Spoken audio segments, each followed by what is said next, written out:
T24 news Gujarat. Surat શહેરમાં વિશ્વાસઘાત તેમજ છેતરપિંડીના ગુનામાં પકડાયેલ ઇસમને પાસાના કાયદા અંતર્ગત જેલ હવાલે કરતી સારોલી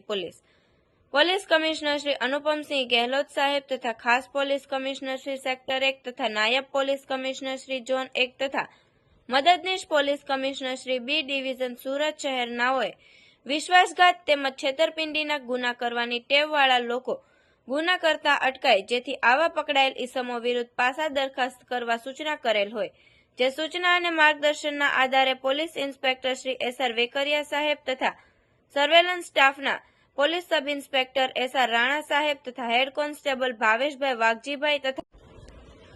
પોલીસ કોન્સ્ટેબલ પરેશભાઈ નાથાભાઈ નાઓએ પાસા દરખાસ્ત તૈયાર કરી પોલીસ કમિશનર સાહેબ શ્રી તરફ મોકલી આપેલ, જે પાસા દરખાસ્ત પોલીસ કમિશનર સાહેબ શ્રી નાઓ દ્વારા મંજૂર કરી પાસા હુકમ કરતા વિશ્વાસઘાત તેમજ છેતરપિંડીના ગુનામાં પકડાયેલ ઇસમની પાસા હુકમની બજવણી કરી સ્પેશિયલ જેલ ભુજ ખાતે મોકલી આપી પ્રશંસનીય કામગીરી કરેલ છે. આવા અવનવા સમાચાર જોવા માટે જોતા રહો T24 ન્યૂઝ ગુજરાત.